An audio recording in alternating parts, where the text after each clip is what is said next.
Bien, bienvenue à ce nouveau cours sur les humanités classiques africaines. Donc aujourd'hui, on va parler d'un gros dossier, c'est l'os d'Ishango. L'os d'Ishango, c'est ce que vous voyez à l'écran, ce que je vous partage, ce que vous voyez à l'écran. Donc c'est ce qu'on appelle un os fossile, donc qui a été fossilisé dans des couches rocheuses, l'endroit où l'on trouvait, c'est-à-dire à Ishango, hein, et qui a interpellé celui qui l'a découvert. Et plus on l'étudie, plus on se rend compte que cet os a beaucoup de choses à nous dire sur la façon dont la pensée mathématique a émergé, ou en tout cas la façon dont nos ancêtres faisaient des mathématiques, ou en tout cas euh, faisaient l'usage des nombres, ou en tout cas des nombres ou des traits que vous voyez sur l'écran là, et qui représentaient quelque chose. Donc on a essayé depuis des années où ça a été découvert de comprendre, de savoir à quoi servait cette hausse d'Ishango. Donc aujourd'hui on va voir, j'ai fait une petite synthèse, ça va nous permettre d'évoluer euh, plus facilement. Donc on va voir, donc on va présenter l'os d'Ishango, on va le décrire, à quoi il ressemble, qu'est-ce que c'est, quelle est sa forme, etc. On va essayer d'interpréter les traits qu'on voit dessus, en tout cas voir ce qui a été dit sur ces interprétations-là par des chercheurs. Alors les chercheurs, le CODERM, en fait ceux qui l'ont découvert, et puis aussi les chercheurs du monde africain, ou en tout cas la façon dont les chercheurs du monde africain en ont parlé. Et si on a le temps, on conclura aujourd'hui, mais je pense que ça dépend de la façon dont on va évoluer, puisqu'on a démarré un petit peu tard. Donc, on va démarrer. D'abord, est-ce que dans le panel que vous êtes là, euh, qui connaît l'os d'Ishango? En tout cas, dites-moi oui, non. J'ai déjà entendu parler de l'os d'Ishango, tout simplement oui, non. Moi, Ouais, non. j'ai déjà entendu parler. Donc, toi, oui, Marlène, non, et les Non, autres? non. François, non. Donc, et Alex?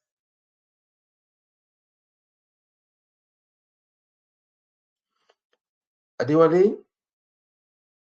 Ne m'écoute pas. Peut-être qu'Adéwalé en a entendu parler, puisque toi, tu en as entendu parler. J'ai entendu parler, mais Mais, bah, je savais pas vraiment si ça servait à ok. quoi.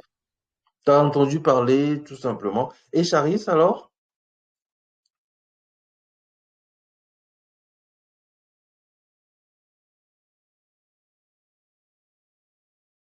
Oui, c'est pas un os qu'on a trouvé au Congo? C'est ça. Donc, toi aussi, tu en as entendu parler. Donc, on va dire que, alors, j'ai pas les retours d'Alex. Je sais pas, Alex, t'es avec nous ou pas?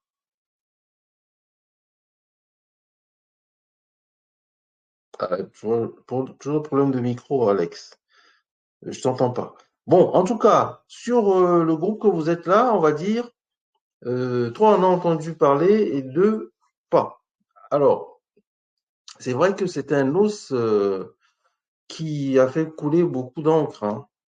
Mais d'abord, on va faire, comme on a dit, étape par étape, pour essayer de situer l'information, l'histoire en tout cas. Euh, donc, l'os d'Ishango s'appelle Ishango. Pourquoi? Tout simplement parce que il a été découvert dans une région. Il a été découvert dans une région qui s'appelle Ishango. Alors, Ishango, c'est où? Donc, vous voyez sur la carte ici, Ishango, c'est une localité qui est en Afrique centrale, précisément en République du Congo. C'est le point rouge que l'on voit sur la carte là. Donc, vous voyez, bon, on voit pas, c'est pas très grand, mais il y a la République du Congo sur la gauche. Il y a, vous voyez le Soudan en haut, il y a la Tanzanie, le Rwanda. Donc, c'est dans la zone de ce qu'on appelle les Grands Lacs, en fait. Dans la zone des Grands Lacs. Et dans cette zone-là, vous savez, on a retrouvé les plus anciens fossiles humains aussi. Donc, jusqu'à preuve du contraire, aujourd'hui, au niveau scientifique, les archéologues, les géologues se sont mis d'accord pour dire que la vie a émergé dans ce bassin-là, puisque les plus anciens fossiles humains ont été trouvés à cet endroit-là. Et donc l'os d'Ishango a été trouvé à cet endroit-là, mais cet os, quand on a analysé, quand on l'a daté, quand on a essayé de dater son origine, on a constaté que cet os avait plus de 20 000 ans. Donc 20 000 ans, je ne sais pas si vous vous représentez ce que c'est que 20 000 ans. C'est très, très, très, très, très lointain. Donc 20 000 ans.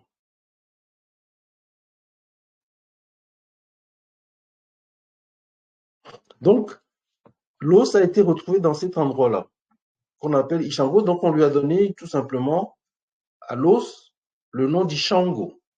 Donc, c'est pour ça que quand vous entendrez parler d'Ishango, Ishango est devenu célèbre à cause de ça, de l'os qu'on a trouvé. En tout cas, c'est même pas un os, c'est plusieurs os. En tout cas, il y en a deux qu'on a retrouvés dans cette zone-là, qui s'appelle Ishango, qu'on appelle les os d'Ishango. Donc, je répète, c'est un endroit qui est célèbre par le fait qu'on a trouvé cet objet-là, cet os-là, à ce niveau-là. Donc, le support que je vous ai fait, j'ai fait une synthèse. Donc, il y a les liens dessus. Si vous voulez en savoir plus, si vous voulez aller plus loin, lorsque vous cliquerez sur les liens, alors à chaque fois qu'il y a un lien, c'est qu'il y a un trait. Vous voyez, il y a un trait. Donc, à chaque fois qu'il y a un lien, il y a un trait. Et lorsque vous cliquerez dessus, donc vous pouvez aller voir l'information dans son entièreté. Là, j'ai juste fait une synthèse. Et donc, qu'est-ce qu'on nous dit de cette os d'Ishango une fois qu'on l'a situé, une fois qu'on a vu d'où on l'a trouvé, dans quelle région on l'a trouvé. Donc, on l'a trouvé vraiment dans cette région-là, à côté d'un lac. Donc, ça a son importance. On en parlera tout à l'heure. Alors donc, qui est-ce qui l'a découvert? Donc, c'est un Belge qui s'appelle Jean de Hinzelin de Brocourt, qui est un géologue. Bon, il était un géologue puisqu'il est décédé. Il est né en 1920, donc le 6 août 1920, il est mort le 4 novembre 1998. Donc c'est lui et son équipe, je suppose, lors de fouilles archéologiques ou lors de fouilles de couches géologiques, puisque c'était un géologue, donc il allait travailler dans cette région-là. Donc il a découvert le premier os en 1950, puis le deuxième os en 1959. Donc un géologue belge qui s'appelle Jean de Hinzelin de Brocourt. L'os a une importance, comme je vous l'ai dit, parce que vous voyez l'image qui est sur l'écran là, c'est l'œuf reconstitué en grandeur nature au musée d'histoire naturelle de Bruxelles. Donc si vous allez à Bruxelles aujourd'hui, vous verrez ce monument, puisque c'est un monument, vous verrez ce monument qui représente l'os d'Ishango, qui a été reproduit devant le musée d'histoire naturelle de Bruxelles. Donc c'est pour vous dire l'importance que cela revêt, puisque si les Belges ont jugé bon d'en faire un monument, c'est que ça a vraiment défrayé la chronique dans le monde universitaire, dans le monde scientifique.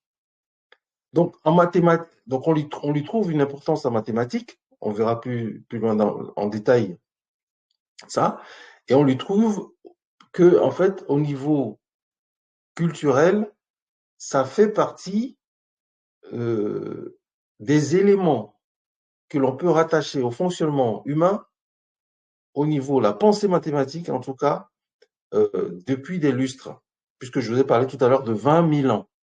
Donc, en mathématiques, on considère que c'est un système de numération. Et d'ailleurs, on fait une analogie entre ce système de numération et la façon dont on compte les points aujourd'hui dans le sport, par exemple. Moi, je me souviens quand j'étais, ou alors vous devez vous en rendre compte aussi, quand vous jouez ou quand vous les comptez, nous, quand on jouait aux cartes, quand j'étais plus jeune, on comptait en faisant des traits. On faisait un trait, deux traits quand on gagnait, surtout quand on jouait par équipe, là, on faisait des traits. Et puis au bout si on voulait compter en base 5 par exemple, on faisait 4 traits et on barrait avec un trait, ça en comptait 5. Donc ça nous permettait de compter par paquet. Donc déjà, cette logique de faire des traits pour compter, on voit que ça vient de très loin, quoi. Donc, au niveau mathématique, donc raisonnement mathématique, tout cela confirme que l'homme savait déjà compter au paléolithique, puisque quand on parle de 20 000 ans, de plus de 20 000 ans, on est au paléolithique, là, dans la préhistoire. Vous voyez? Donc, on savait compter avant même l'écriture, telle qu'on la connaît, telle qu'on l'a connue dans l'Égypte antique, puis après dans d'autres régions par la suite. Donc, au niveau mathématique, c'est ce qu'on appelle un artefact d'ailleurs. Je ne sais pas, vous saurez me dire ce que c'est qu'un artefact? Qu'est-ce que ça me dire ce que c'est qu'un artefact? C'est un objet vieux et qui a beaucoup de valeur. Oui, on peut dire ça. En tout cas, ce qui est important dans ce que tu as dit, c'est François qui a parlé, je pense, c'est un objet vieux. Alors, je pourrais dire même très, très, très vieux. Donc, si vous voulez, on va peut-être même aller chercher la définition. Comme ça, on va être plus précis. Artefact. Artefact, définition.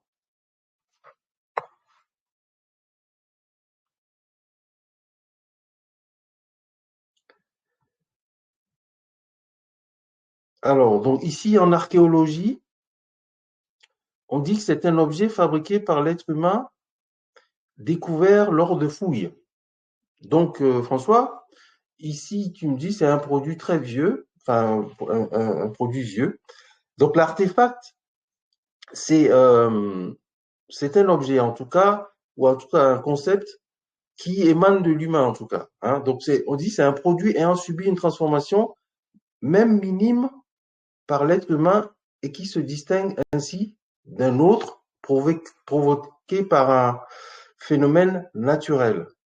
Donc, il y a ici une logique de la main humaine qui joue un rôle dedans. Hein. Donc, l'os dont on parle, on dit souvent que c'est un artefact, ça veut dire que ça a été fabriqué, en tout cas, par l'homme, la main humaine, par l'homme. Et donc, c'est un os, en tout cas, les deux os qu'on a trouvés, on voit que l'homme a agi dessus. En l'occurrence, en faisant quoi? En faisant des traits. On a vu, ça faisait des traits. Donc, Première importance. Deuxième importance, c'est le fait que, en fait, cet os, on l'a retrouvé dans une région, on vient d'en parler, Ishango. Donc, on en a retrouvé deux. Et qu'est-ce qu'on a retrouvé d'autre dans ce secteur? On a retrouvé, là où on a retrouvé les os d'Ishango, d'autres artefacts, notamment des harpons. Alors, des harpons, vous savez ce que c'est, les harpons?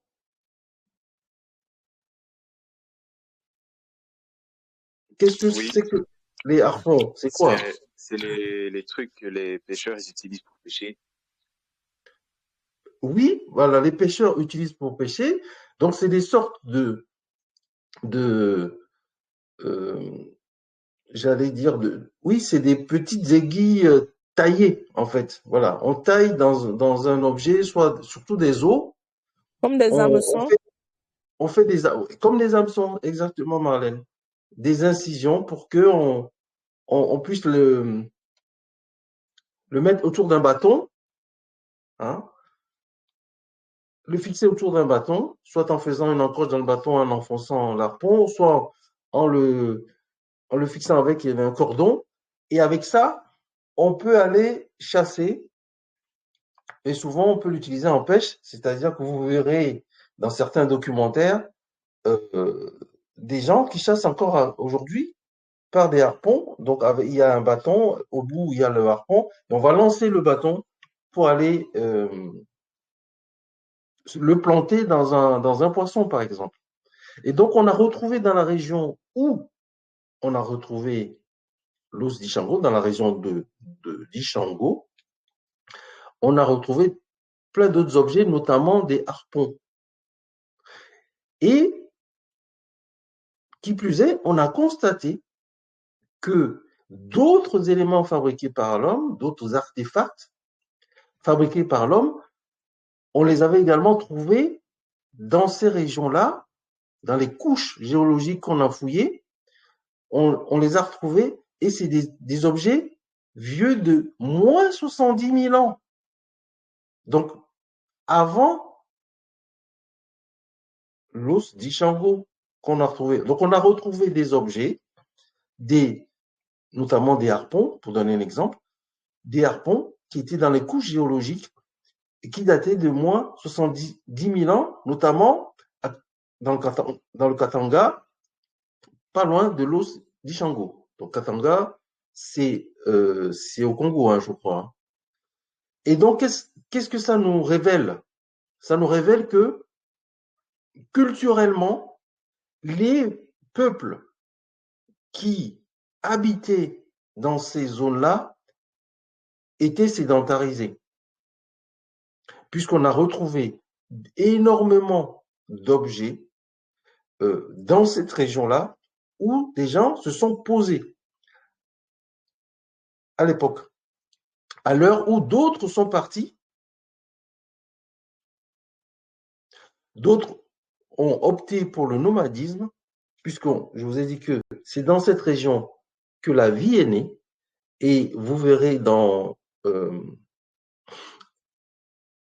toutes les histoires sur les migrations, on a démontré que les migrations de l'espèce humaine, donc l'Homo sapiens sapiens, qui est né dans la région des Grands Lacs, il est parti de là en passant par l'isthme de Suez pour aller en Asie, puis après en Europe, etc., etc.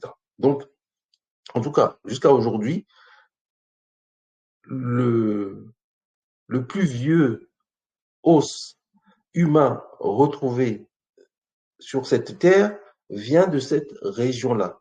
Donc, ça a son importance.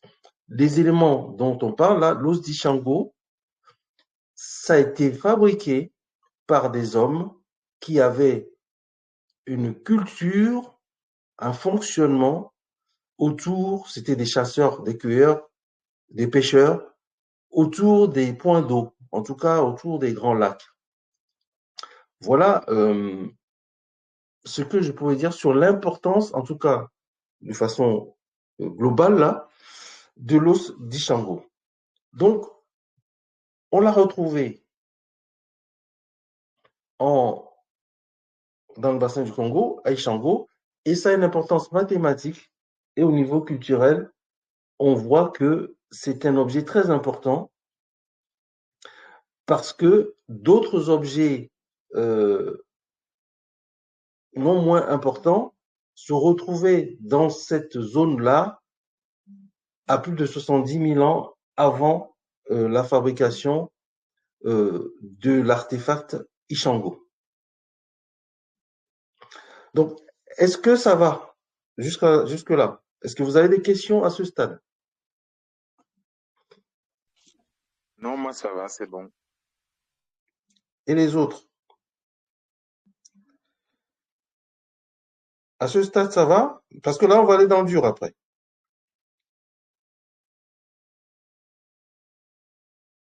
C'est bon pour tout le monde? Eh bien, on avance. Ça va, hein, ça va. On avance. Donc, ah mince, mon image a disparu. Pourquoi? Pourquoi mon image a disparu? Oh là là. Bon, ça m'a fait ça hier. Mais c'est pas grave. Bon, on va. Ah, c'est vraiment dommage.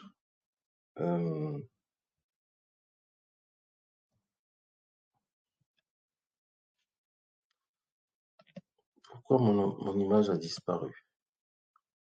Mais en tout cas, bon, donc on va. Mais je vais quand même essayer de la retrouver parce que je voulais partir de l'image pour vous parler de l'os. Donc, les caractéristiques de l'os. Donc, au niveau de la description de l'os, je pense que c'est parce que je suis en direct, je suis en direct. C'est mon Wi-Fi qui fait des siennes. Je vais essayer de rafraîchir un peu. C'est mon Wi-Fi qui fait des siennes. Comme j'avais pas fini le support, je l'ai pas téléchargé. Donc, je suis resté... donc ça tourne, quoi. Ça tourne. C'est pour ça. Donc, on va... Bon, je vais fonctionner comme ça. Donc, est-ce que vous voyez l'écran là maintenant? Est-ce que vous voyez l'écran? Vous voyez ce qu'il y a sur l'écran? Oui, je pense que vous voyez. Donc, l'os, les caractéristiques de l'os. Donc, pour aller rapidement, donc sur ce niveau-là, l'os, le premier, en fait, il y a deux os. Il y a deux os, on va dire, deux os. Il y en a un qui est à peu près 14 cm et l'autre de 10 cm. Donc, le plus célèbre, c'est le premier qu'on a trouvé, 1950. Donc, c'est celui de 10 cm. Donc, on ne sait pas encore aujourd'hui précisément dire quel est l'animal à quel animal appartient cet os-là. On ne sait pas encore. On ne sait pas si c'est un humain, c'est un singe, c'est un lion. Bon, en tout cas, on l'a mesuré, on sait qu'il a 10 cm. Et plus précisément, on voit que au bout de cet os-là, il y a une petite encoche dans laquelle on a un fragment de quartz qui est enchâssé dedans. Donc, au sommet du plus petit, on a un fragment de quartz, donc de la pierre, quoi. Donc, et tout ça a été fossilisé. Tout ça est fossilisé. Et donc, première observation, c'est un petit os, 10 cm, il y a une encoche, il y a une encoche avec un bout de quartz. Et donc, on commençait à se dire, mais à quoi ça va servir? À quoi sert ce petit truc? Et puis, on voit qu'il y a des encoches, il y a des entailles sur cette eau-là. Et on voit que ces entailles sont organisées. On voit qu'il y a un groupe d'entailles à gauche de l'os, un groupe central et un groupe de droite. Et puis on observe, puis on voit que ces groupes d'entailles, on peut les compter. C'est pas fait comme ça, c'est pas comme si tu prends un bâton, tu fais des traits dessus au hasard, quoi. On commence à voir et puis on voit que c'est un peu structuré cette histoire. On a Donc, sur le groupe de gauche, on a 19 traits, puis je vais avancer. Donc, on a 19 traits, puis on a 17, 13, 11 en taille. Et le groupe central, on a 7, 5, 5, 10, 8, 4, 6, 3 en taille. Et le groupe de droite, on a 9, 19, 21, 11. Bon, on a donc ça questionne celui qui a découvert ça. Donc ça, on essaie de le représenter différemment. Donc c'est à peu près ce que je vous dis. En le redessinant précisément, ça donne ça en fait.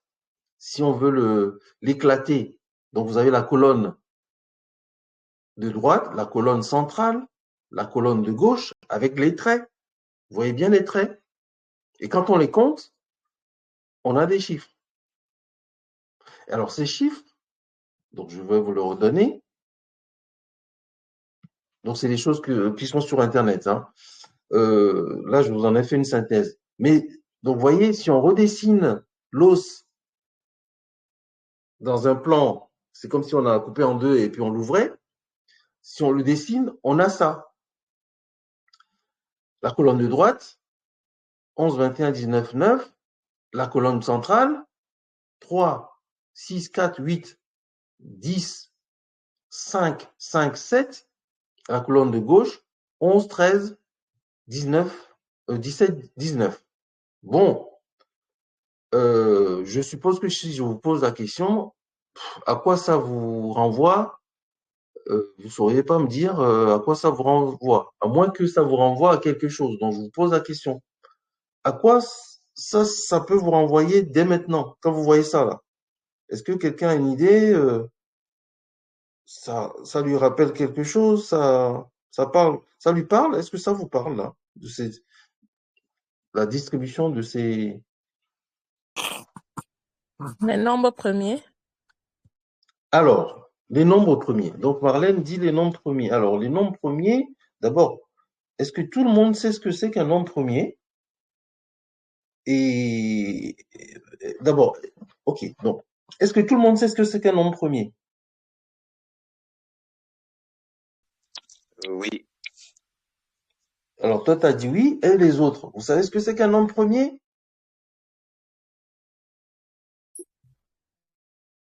Charis, Alex, tout là, vous êtes là? Est-ce que vous savez ce que c'est qu'un nombre premier? Si vous ne savez pas, dites je ne sais pas, et puis les autres vont vous expliquer.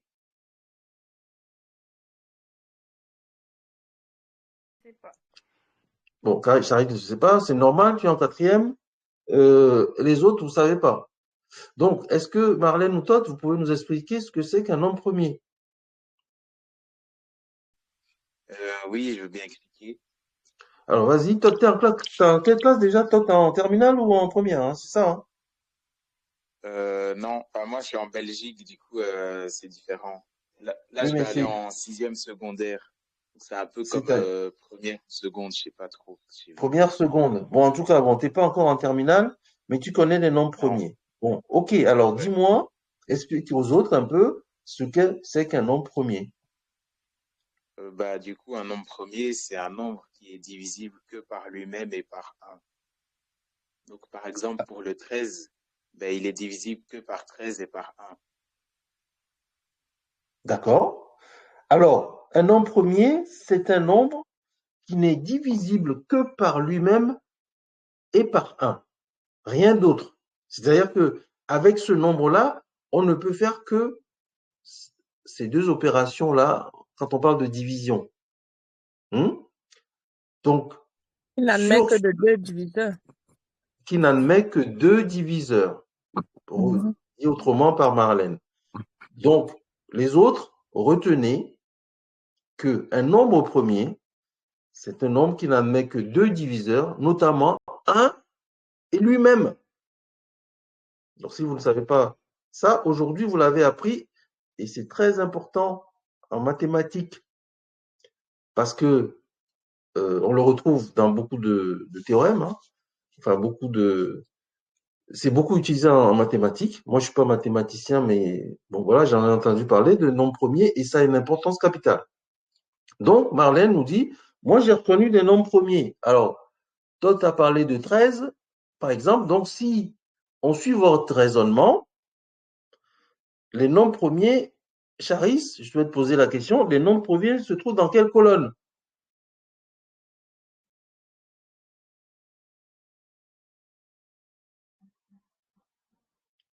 Charis, les nombres premiers se trouvent dans quelle colonne? La deuxième, la milieu, enfin, celle du milieu, oui. Regarde bien, parce que là, on commence à entrer dans l'observation. Donc, on a dit un nombre premier, c'est un nombre qui n'est divisible que par lui-même et par 1. D'accord? Todd a parlé du chiffre 13 déjà, pour donner son exemple. Et donc, sur le schéma. Ah bah alors la première.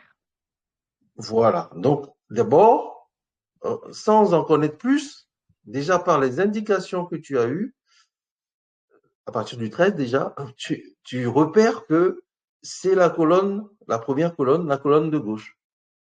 D'accord? Et donc, sur cette colonne de gauche, on a quoi? On a les nombres premiers dans l'ordre entre 10 et 20. Donc, on a 11, 13, 17, 19. Et qu'est-ce qu'on voit? On voit que les deux premiers, 11 et 13, il y a un écart de 2 entre eux. Et les deux suivants, 17 et 19, il y a un écart de 2. Déjà, c'est une observation. Alors, je ne vais pas plus loin dans l'explication de ce que c'est qu'un nombre premier. On y reviendra, parce que sinon, ça va nous sortir du raisonnement qu'on est en train de mener. Donc, là, on est un peu... c'est-à-dire qu'on a découvert un truc et on essaie de l'analyser. Donc, Marlène a reconnu des nombres premiers. Bon, ok. Et quoi d'autre alors?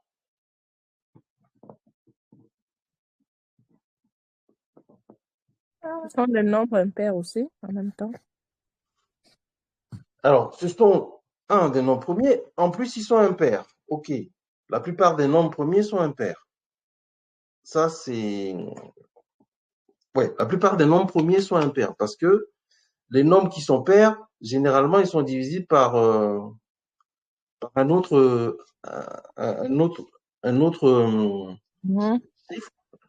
chiffre. Mais, majoritairement, les nombres premiers sont des nombres impairs, à l'exception de quelques-uns, notamment le 2, le 9, etc. Bon, donc on va rester sur ça, ok. Il y a des nombres impairs aussi, et ils sont impairs aussi, donc ça c'est une deuxième observation, juste, les nombres premiers qu'on a vus là sont des nombres impairs. Et sur le bâton, sur les autres colonnes, qu'est-ce que vous pouvez me dire, qu'est-ce que vous voyez?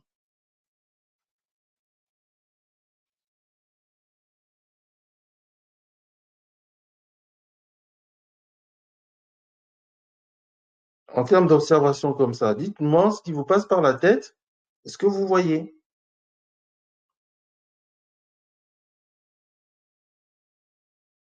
Au niveau des chiffres.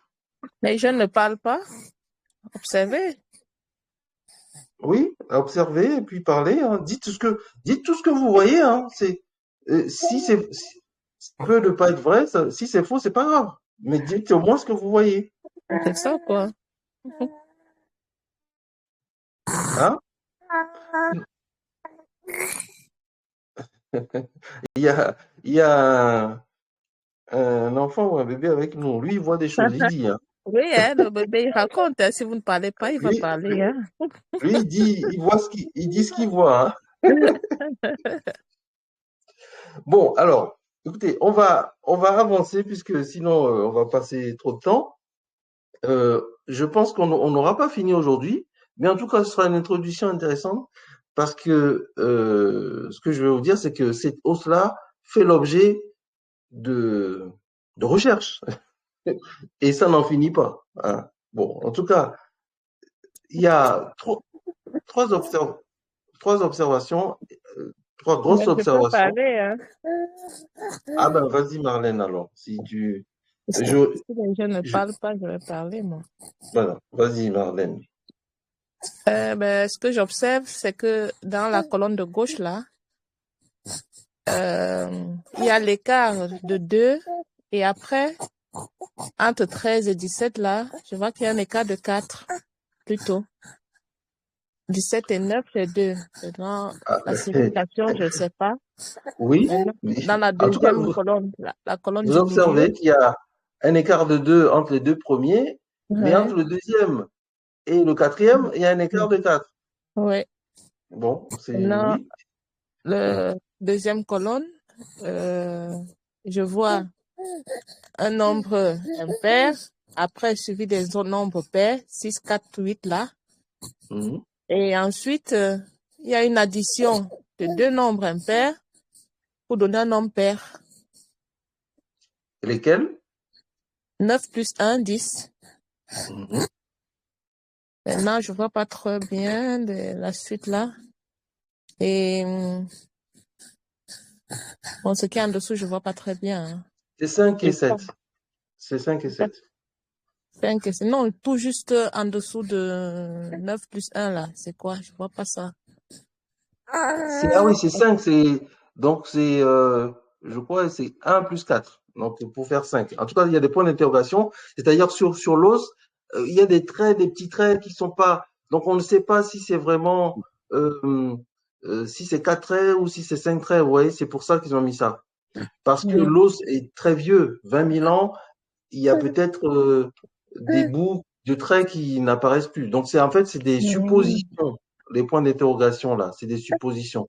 Mais en tout cas, ce que vous dites, ce que tu dis plutôt, c'est que il y a dans la colonne centrale, là, des chiffres pairs, des chiffres impairs, et puis, euh, donc, quand on les additionne, on retombe sur des chiffres, notamment, par exemple, si tu prends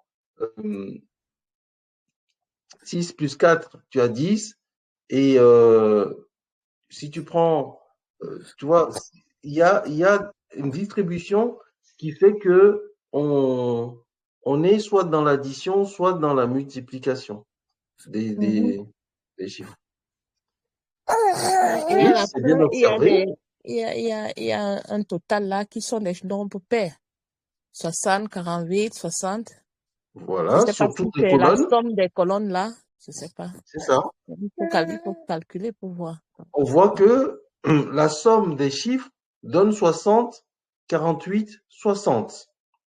Et sur la colonne de droite, qu'est-ce qu'on observe? Qu'est-ce que vous observez sur la colonne de droite? Adéwalé, qu'est-ce que vous observez? Dites ce que vous voyez déjà.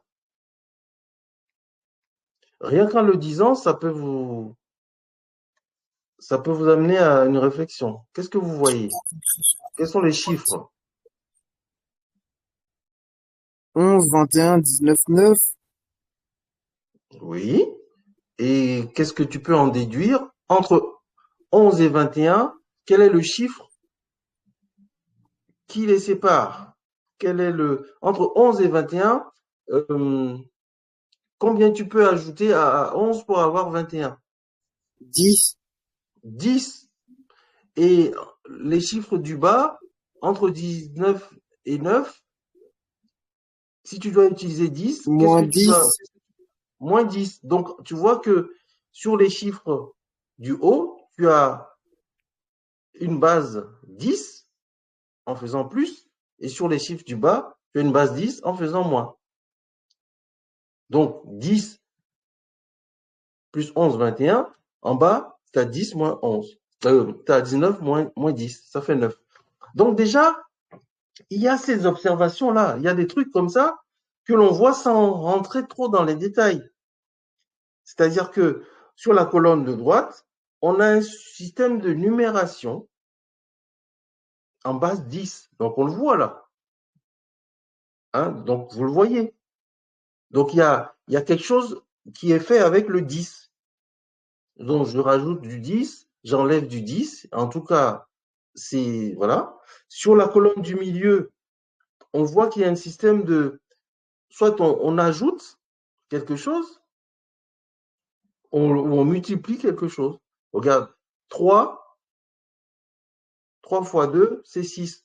3 et 3, c'est 6. Donc, 4 et 4, c'est 8. Donc, il y a une notion de multiple là. 10, c'est 5 et 5 qui sont en dessous là.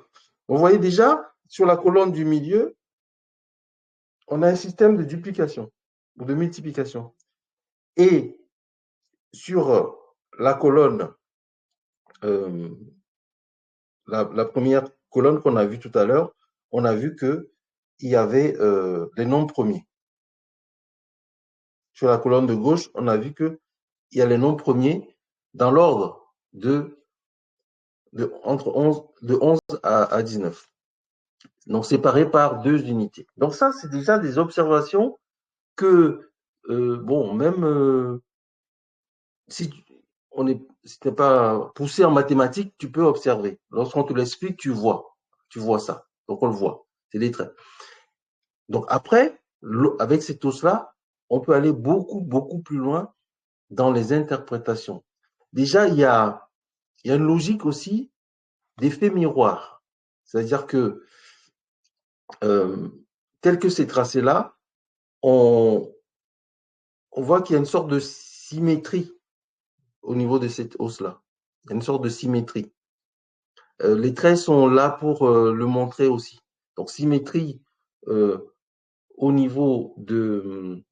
En faisant vous voyez 3 et 6, quand vous faites le double, vous regardez qu'il y a une symétrie entre ce chiffre-là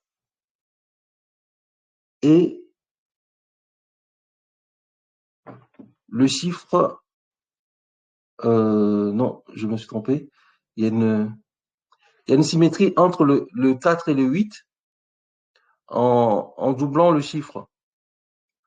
En doublant le chiffre. Donc là, on peut, comment je vais dire, ça peut nous renvoyer à une suite numérique. Hein. Ça peut renvoyer à une suite numérique également, tout à fait.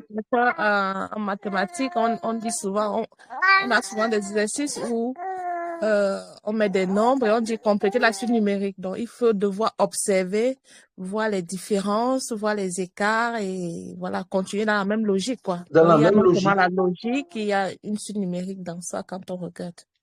Exactement. Donc, effectivement, il y a une logique de suite numérique également.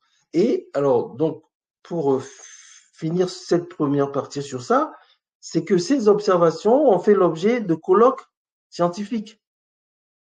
Notamment Jean de Hinzelin, qui a découvert ces TOS-là, a provoqué un colloque scientifique pour expliquer d'abord ses observations.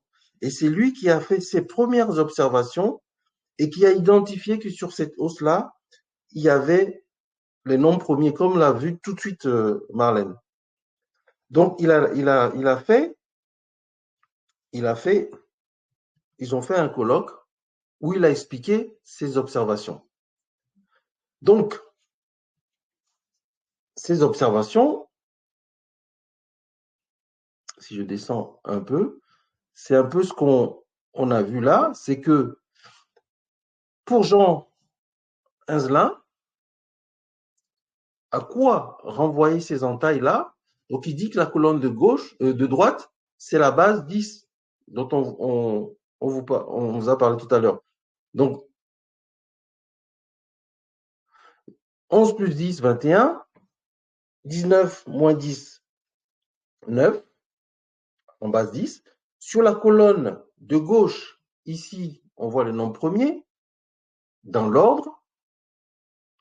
Et sur la colonne centrale, on a un système de duplication. 3 et 3, 6, 4 et 4, 8, ou bien Vous voyez? Donc, un peu comme, je pense qu'on le verra à la rentrée, les mathématiques en Égypte antique, ils utilisaient l'addition pour faire des multiplications. On le verra dans certains exercices simples pour vous montrer comment les Égyptiens calculaient. Donc, ils faisaient les multiplications et les divisions en faisant des additions. Et donc, je vous ai expliqué la dernière fois que dans les ordinateurs fonctionnent aussi en faisant que des additions. On fait des multiplications en faisant des additions, on fait des divisions en faisant des additions. Et donc, sur cette hausse-là, déjà, on a cette logique de duplication par des additions. Voilà. C'est ce que Jean Anzelin a démontré déjà. Et puis d'autres s'en sont servis. Et sur le deuxième hausse, on a une série de nombres également sur lesquels ils ont planché. Et on retrouve sur cette deuxième hausse-là des encoches 20, 6, 18, 6, 20, 8, et qui fait penser à un système de calcul en base également. 20, c'est la base 10, 6, c'est la base 12, vous voyez. Donc, 60, c'est la base 6, c'est la base... vous voyez, donc, en fait, ils ont observé sur le deuxième hausse également des entailles qui font penser à une base de calcul en 10, en 8, en 6, en 60.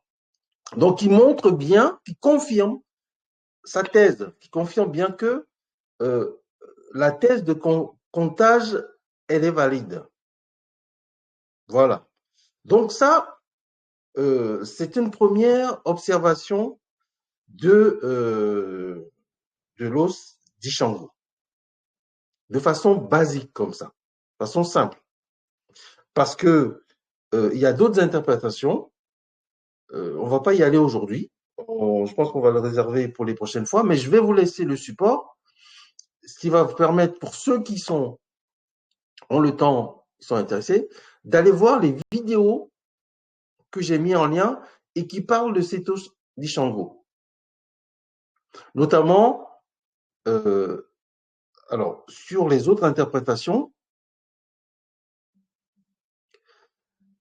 il y a les travaux de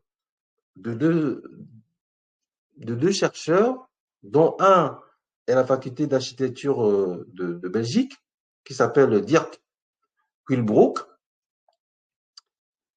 et qui a travaillé à l'université de Louvain. Et puis, il y en a un autre qui s'appelle Vladimir Pletser, qui, lui, a travaillé à l'Agence spatiale européenne. Donc, c'est quelqu'un qui va dans l'espace. Et donc, ces deux personnes-là ont réfuté une partie des suppositions de Anzelin, mais ils ont poussé leur réflexion plus loin et ils ont extrapolé leur réflexion pour arriver à d'autres interprétations, notamment celles que vous voyez à l'écran. C'est-à-dire que s'ils prennent la colonne de droite et la colonne de gauche, eux, ils établissent des règles de calcul un peu plus complexes. Un peu plus complexes. C'est-à-dire que, vous voyez, c'est un tableau, si on considère que c'est un tableau à double entrée, la première ligne que vous voyez là, c'est 3 plus 6 plus 2 qui donne 11. Mais le plus 2, c'est eux qui le mettent. C'est pour ça qu'ils ont barré. Vous voyez? Et donc, le 1, la deuxième ligne, c'est 11 également, mais c'est avec 6 plus 4 plus 1. Mais le 1, c'est eux qui l'ont barré. C'est-à-dire, c'est eux qui l'ont mis. Mais en fait, c'est des chiffres qui n'ont pas besoin d'apparaître pour figurer le résultat. La troisième ligne, ça donne 13. Ainsi de suite. Donc, c'est-à-dire qu'il y a une correspondance entre la colonne de gauche et la colonne de droite et les chiffres qui sont au milieu.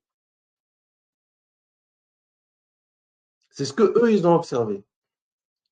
Et la somme de la colonne de gauche et la somme de la colonne de droite est 60. Fait 60. Donc, il y a beaucoup de choses qui sortent là. Bon, on peut dire c'est le hasard, mais ça commence à faire beaucoup, beaucoup en fait. Donc, ça commence à faire beaucoup, beaucoup. Et donc, derrière, on se demande, mais à quoi ça sert? À quoi ça a servi ces os-là? À quoi ça leur sert? À quoi ça leur a servi? Pourquoi ces traits-là sur ces os-là? Pourquoi ces traits dans cet ordre-là? Pourquoi ces traits? Vous voyez, donc, c'est-à-dire que par le questionnement et par la recherche, on se rend compte que cette os-là a une importance primordiale, notamment dans la conception, dans la réflexion mathématique. Et que l'homme préhistorique, nos ancêtres, avaient déjà cette logique mathématique-là. Donc les premiers hommes, le sapiens, avaient déjà cette logique 20 000 ans avant l'émergence des pyramides. Vous voyez? C'est-à-dire qu'il y a eu une transmission évidente d'informations au niveau des peuples. D'autant que il y a d'autres endroits sur le continent où on a retrouvé des artefacts qui remontent à bien plus loin que l'os d'Ishango et qui rappellent des systèmes qu'on utilise encore aujourd'hui, notamment dans la grotte de Blombos, on a retrouvé des traits triangulaires qui préfigurent la triangulation. C'est-à-dire que la triangulation aujourd'hui est utilisée dans le GPS et déjà, il y a plus de 75 000 ans, ces traits-là, on les a retrouvés dans la grotte de Blombos. Donc, c'est pour vous montrer que l'imagination mathématique a toujours été au niveau de Sapiens. Et les technologies qui sont utilisées encore aujourd'hui viennent de cette capacité de l'homme à se penser mathématique. Et donc nos ancêtres qui habitaient sur le continent avaient déjà ces logiques-là.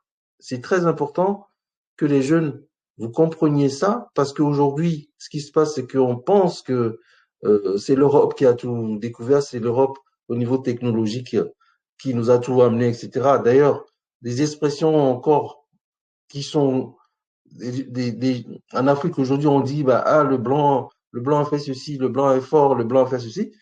Eh ben, vous voyez que toutes ces informations-là, qui sont normalement des informations qui doivent être transmises aux jeunes pour qu'ils comprennent que la pensée mathématique, la pensée, les connaissances liées aux mathématiques, aux sciences, aux arts, etc., viennent du continent, ben on leur raconte une autre histoire et on leur fait croire que l'Afrique n'est jamais rentrée dans l'histoire, l'Afrique n'a jamais rien inventé, etc., etc.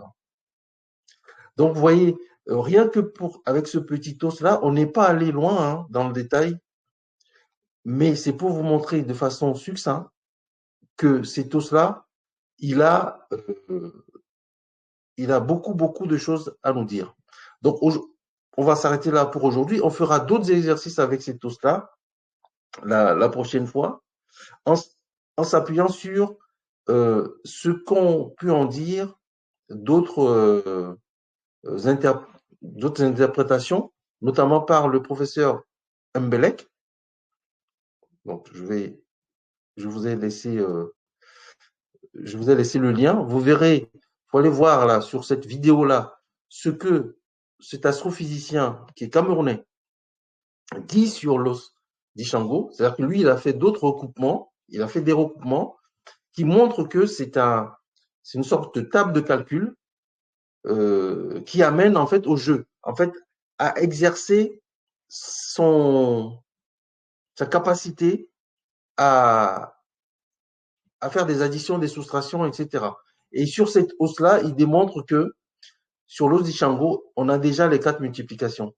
On a l'addition, on a la division, on a la multiplication, on a la soustraction. Sur cette hausse-là, et sur les chiffres qui sont montrés là, on a les 4 opérations déjà, et qui plus est, on a les nombres premiers.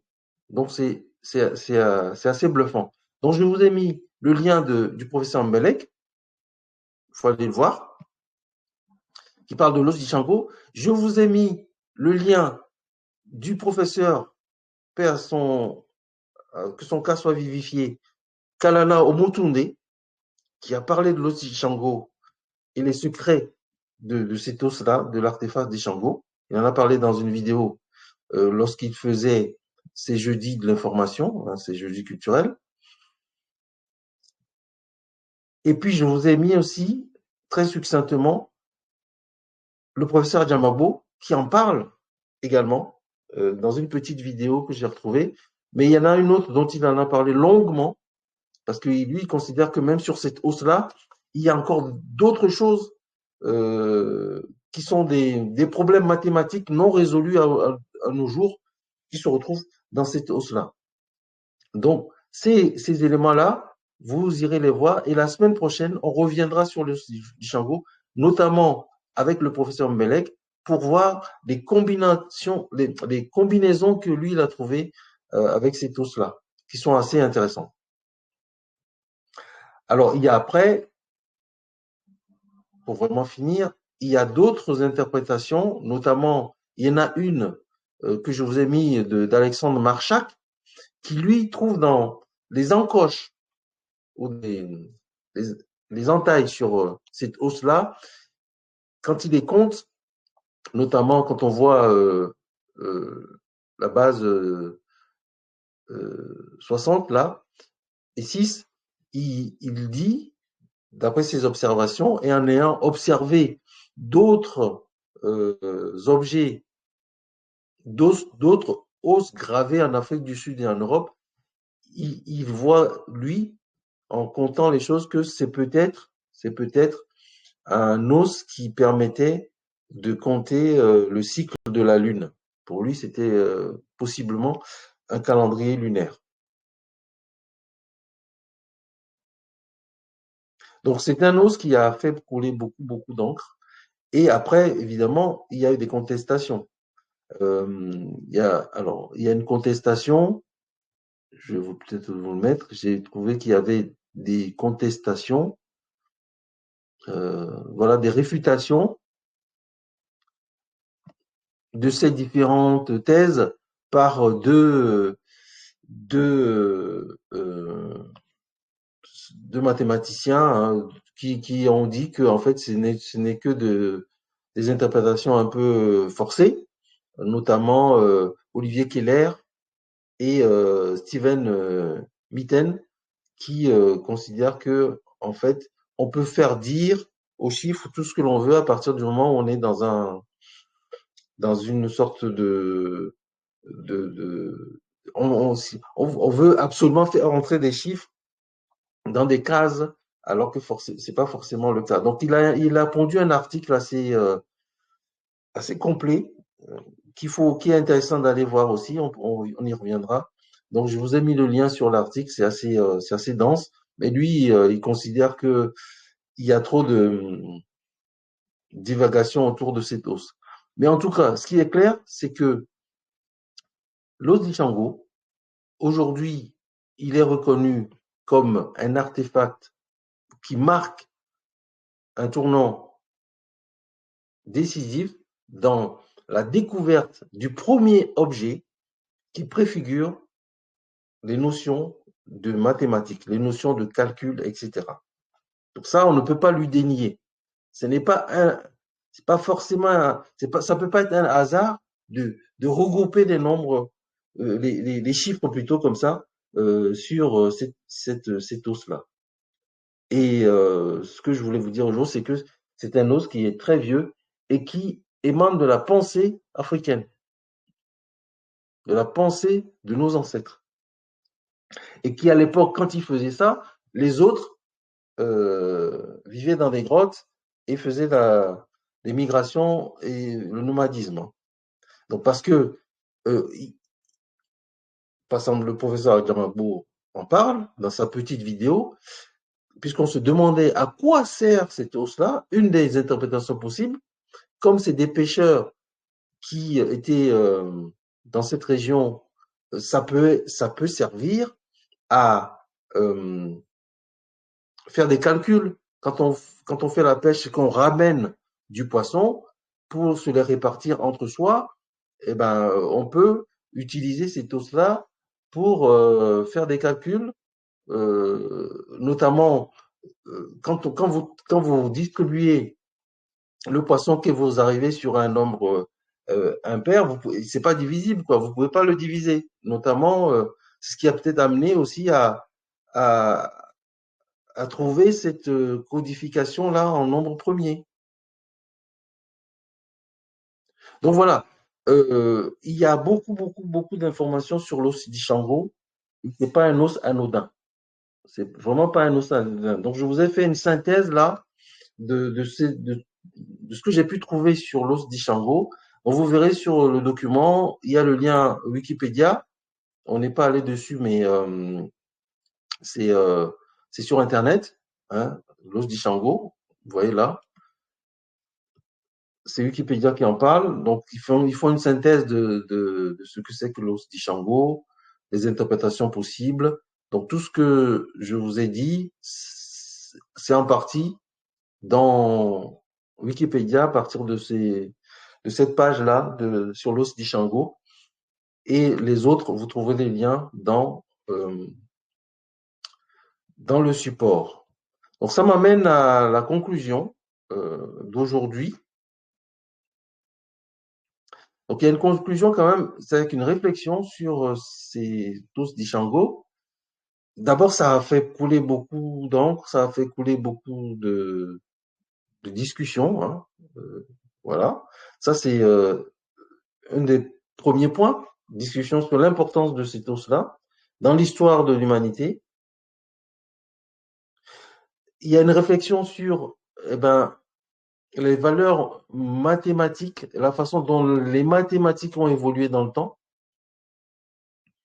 Et puis, ça nous encourage à explorer davantage tous les objets que l'homme a créés, notamment en Afrique, parce que quand on parle de fouilles archéologiques, il y a sur le continent Kemet des pans entiers. Je pense que le continent Kemet, c'est le continent le moins bien fouillé, c'est-à-dire qu'on fouille vraiment dans la zone de l'Égypte parce que c'est là où s'est concentré tout le génie africain, en tout cas révélé, donc en Égypte antique, mais sur l'Afrique subsaharienne, il y a énormément encore de choses à découvrir. Et pour faire des fouilles, il faut de l'argent. Et malheureusement, aujourd'hui, ceux qui ont l'argent, c'est les Occidentaux. Donc, ils viennent faire des fouilles et ils s'attribuent depuis des générations et des générations des choses retrouvées sur le continent. C'est-à-dire qu'ils leur donnent les noms, notamment, vous voyez, l'os d'Ishango, là, il a été découvert par un géologue belge. Il a été découvert par un géologue belge. Alors que sur le continent, on a des savants, etc. On n'a pas les moyens de faire des fouilles. Alors, il serait intéressant que nos dirigeants pensent à investir de l'argent dans la recherche sur le continent, dans la recherche de notre histoire, puisque le passé éclaire le présent et l'avenir. Donc, il faut vraiment que sur le continent, on prenne à bras le corps la recherche sur tout ce que nos anciens nous ont légué et ont légué de fait au monde. Voilà. Et donc, on finit là pour aujourd'hui. J'aimerais avoir votre retour sur ce que vous avez appris sur l'Oshishango. Qu'est-ce que ça vous inspire?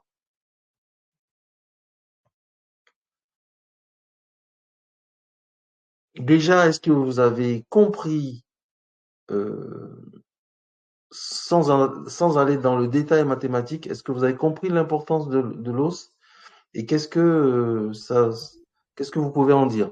Dites-moi. Moi, j'ai compris et j'avais déjà vu cet os-là, mais on m'avait déjà expliqué une fois, mais j'avais pas tout retenu. Maintenant, j'ai bien compris et c'était cool. Merci, Adéwalé. Oui, et donc, vraiment, si, si vous voulez, vous pouvez utiliser ces petits os-là en faisant des traits et puis en essayant de recombiner des, des- c'est ce que le professeur Mbelek a fait, d'ailleurs, on le fera la prochaine fois. Vous essayez de retrouver des similitudes entre les chiffres, etc. C'est assez intéressant comme exercice, comme jeu, en fait, puisque le professeur Mbelek, lui, considère que ces tous-là peut servir aussi à jouer. Comme je vous parlais tout à l'heure de Awale, c'est un jeu de distribution de billes dans des trous, mais c'est un jeu mathématique. Et les mathématiques, c'est un jeu. Pour aimer les mathématiques, il faut aimer jouer, quoi. Il faut aimer le jeu. Ça commence par là. Quelqu'un d'autre, rapidement?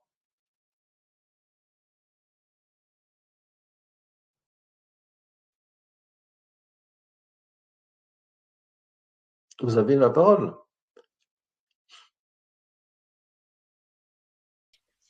Oui, ben, moi j'ai trouvé que c'était très intéressant. C'était cool, voilà, j'ai appris quelque chose de nouveau. J'ai aussi entendu parler de l'os d'Ishango, mais pas plus que ça. Et ben là, et voilà, j'ai appris et c'était cool. Voilà.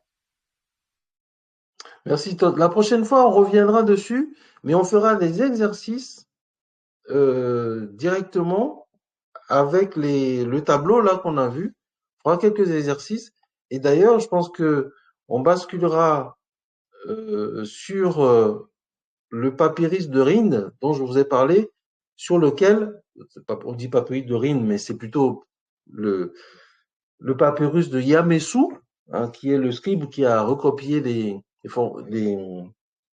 figures géométriques et des formules mathématiques sur ce papyrus-là. C'est sur ce papyrus-là qu'on retrouve les théorèmes dits de Pythagore, les théorèmes dits de Thalès, par exemple, hein. Et on pourra faire la connexion avec le papyrus de Rhind. Et d'ailleurs, sur cette hausse-là aussi, vous pouvez faire un parallèle, hein, sur la façon de compter avec des traits, ou en tout cas de retenir l'information par des traits, etc. Mais c'est effectivement très intéressant, très intéressant. C'est un objet à connaître par tous les enfants, dans les écoles primaires, voilà, au collège et même à l'université. Puisqu'en fait, en fonction du niveau qu'on a en mathématiques, eh bien, on peut aller vraiment plus loin. Je vois que Marlène elle a fait des études mathématiques, je pense, hein, parce que elle a l'œil, en tout cas, en termes d'observation, de connaissances de base en mathématiques. Mais on peut aller vraiment plus loin. Vous verrez la vidéo de Motunde, il en parle aussi. Il y a d'autres recherches qui ont été faites sur ces taux-là. On ne se ferme pas et il y a des Suisses, par exemple, qui ont travaillé dans un colloque sur ça, et ça les a amenés vraiment, vraiment loin euh, au niveau mathématique. Voilà, merci Todd. Qui d'autre parlait rapidement? Charis, vas-y, j'aimerais avoir ton avis.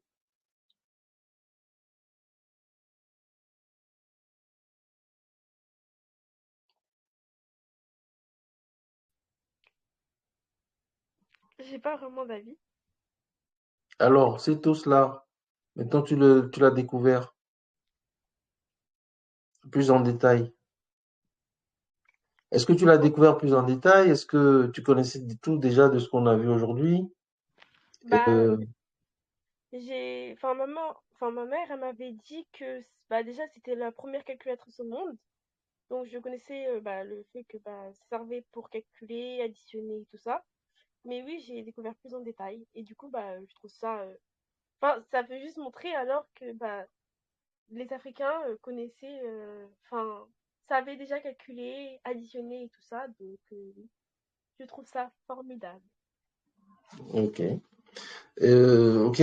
Alors, on ira plus dans le détail dans des calculs la prochaine fois. Bon, mais c'est déjà bien que tu en avais connaissance et plus tu regardes, plus tu en découvriras de toute façon. Ok, merci. François, Oui, oui, allô? ton retour, François, sur ce qu'on a vu aujourd'hui. En fait, la partie des mathématiques, Hum, euh, comme tu l'as expliqué, j'ai un peu bugué là-dessus, mais j'ai essayé de faire quelques calculs, mais je ne comprends pas. ok, c'est très bien. Donc, on reviendra dessus avec des explications. Je t'invite à voir d'abord la vidéo de professeur Melek et puis on fera le tableau. Parce que là, je suis passé très vite parce que ça nous aurait pris trop de temps. Mais on va le faire ensemble, pas à pas, pour trouver des correspondances, hein. Mais on le refera la prochaine fois.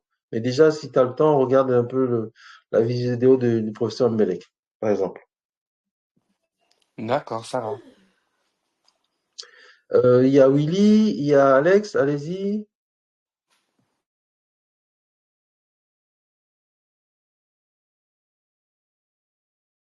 Qu'est-ce qui...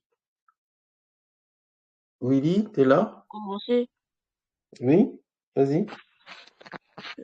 tout ce qui était partie mathématique, c'était dur, mais dans l'ensemble, sinon, j'ai tout compris. Tu as compris d'où ça venait, tu as compris Oui, la région, tu as compris que c'était un os où il y avait des traits qui représentaient des groupes de d'informations mathématiques, des chiffres en tout cas, groupés de façon logique. Ok. Euh, c'est déjà pas mal. C'est déjà pas mal. Mais c'est vrai que c'est un peu complexe au niveau des mathématiques. Par exemple, les nombres premiers, je crois que tu connaissais pas, mais il fallait. oui. Tu as découvert ce que c'est qu'un nombre premier, du coup. Hein, c'est important. Hein. Et Alex? Pour les maths attends, pour les maths africaines, c'est ça? Oui? Oui, ben la vérité, j'en avais jamais vu des maths comme ça, mais là je viens de découvrir que c'est très bien, c'est bien expliqué, c'est bien fait parce qu'avant je connaissais pas tout ce genre de mathématiques africaines, mais là je viens de genre là je commence à découvrir un peu les maths africaines et je pense que c'est comment je peux dire ça? Euh, qu'il y a une grosse différence quoi, entre les maths qu'il y a en France aujourd'hui et les maths africaines quoi. Il Genre y je vois qu'il y a une a, grosse différence. alors, il y a une façon de compter en Afrique qu'on n'a pas fait là, mais qui est vraiment, c'est intéressant. Justement, on y viendra parce que j'aimerais bien vous montrer ça. Compter avec les doigts de façon opposée, la base 12, par exemple, donc je vous montrerai ça. La façon dont, je vous ai évoqué, les Égyptiens faisaient les mathématiques de façon simplifiée, les additions, les divisions, les, hum, les multiplications en faisant des additions, déjà, c'est très intéressant aussi. Et il y a, je me souviens que j'avais vu un, une vidéo, une partie de vidéo en tout cas de Motunde qui a rassemblé des professeurs de mathématiques du monde entier en Guadeloupe où ils ont fait un colloque sur les mathématiques africaines. Et effectivement, comme tu dis, en Afrique, il y a vraiment différentes façons de compter et qui sont de façon très pratique, des choses que les enfants utilisent en jouant, des règles de calcul, on verra, hein, qui sont en faisant des cadrans et puis en regroupant les chiffres qui font travailler la mémoire en fait et qui sont très intéressants. Ouais, qui sont très intéressants. Donc on va finir par Marlène aujourd'hui.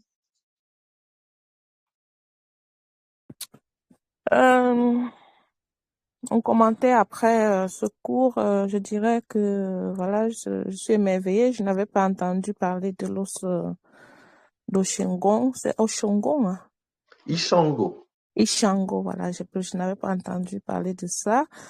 Et je suis assez émerveillée parce que voilà, durant le cursus scolaire, hein, moi je fais la série scientifique, voilà. On nous a gobé avec tellement de choses, on ne connaissait pas l'origine et voir un peu d'où ça vient comme ça, voilà, c'est un peu, c'est très intéressant pour moi, quoi, de comprendre d'où ces choses arrivent. Parce qu'on avait l'impression que c'était les colons là qui nous apprenaient ça, pourtant c'est nos ancêtres en fait qui sont à la base de tout ça. Donc moi, je suis vraiment passionnée de voir ces choses-là. Et quand tu as parlé de théorème de Pythagore, Thalès, on nous a dit plein de choses là-dessus. Et voilà, savoir que ça vient de nos ancêtres, franchement, je suis fière de l'apprendre, quoi. Mhm. Ok, ben, je vois que j'ai observé tout de suite que tu avais des connaissances de base vraiment en mathématiques et ta façon d'observer l'os et puis d'en déduire des choses, c'est assez intéressant. Donc, si tu as un petit moment, je t'invite à regarder les vidéos qui en parlent et surtout toi-même à essayer de faire des regroupements intéressants possibles. Tu vas voir que voilà, ça n'en Et finit pas, même, quoi. ben oui, Mm. et même à regarder les traits là. Parfois, quand on s'amusait, pour noter les points. Tu vois, on faisait des traits comme ça, mais je savais pas d'où ça venait. On faisait souvent sous forme de carré. Si tu as un point, on note un deuxième point, on note de façon verticale, de façon horizontale, et puis après ça formait un carré. Après on faisait une croix dedans, ça faisait 5. On Oui, faisait une deuxième 5, croix, ça etc. faisait Oui. 6, etc. Mm. Mais je savais pas d'où ça venait. Donc avec ça, j'ai vraiment compris, hein, quoi. Mm. C'est comme... Oui, les différentes bases. Et puis, plus Mhm. on observe l'os, plus on voit qu'il y a des choses merveilleuses à découvrir dessus, quoi. C'est extraordinaire. Mais les Mais liens bon, que tu dis là, tu les as mis où? Les mais liens des vidéos et tout ça. je vais vous partager le support que je viens de vous faire. Le support que j'ai fait là, ce que je vous ai partagé là, Ouais. quand j'ai expliqué les choses. Donc, il y a Oui, des j'ai dit liens les dedans. liens pour les vidéos. Ah, les liens, Oui, ils sont c'est dedans. dedans. Par Ah, exemple, d'accord. ici, euh, vous- vous- quand vous voyez un texte avec un trait, c'est que c'est un lien qui Ouais. renvoie à soit une vidéo, soit sur Google. Mais on va Ou faire bien, comment pour copier ça? Si ben, ce serait facile de copier peut-être et de partager comme un message, comme ça on sait cliquer et ça nous renvoie directement au oui, lien. Parce que c'est là, ce c'est que une je vais. vidéo. Non, non, c'est ce que je vais faire en fait. Ah, d'accord. Quand on va finir, vous D'accord. voyez que des fois, je fais une synthèse de Ouais. tout ce qu'on a fait. Ouais. Et donc, je vais le partager dans le groupe. Et quand vous allez aller dessus, quand vous cliquerez sur les liens, vous allez tomber sur les sources qui m'ont permis de faire cette synthèse. D'accord? Tous les liens là. Par exemple, cette vidéo-là que j'ai trouvée sur YouTube qui s'appelle, le site s'appelle Cogito Ergo Sum. Il a parlé de l'os du Django en rassemblant aussi des informations. Sa vidéo est bien faite. Donc, je vous l'ai mis. Hein. Donc, j'ai mis vraiment les liens. Quand j'ai parlé des vidéos par exemple, de, de Mbelek, tout ça, je vous ai mis les liens. Par exemple, ici, ceux qui ont trouvé d'autres d'autres interprétations, notamment Wilbrook et Pletzer. Je vous ai mis les liens, ils en parlent autrement.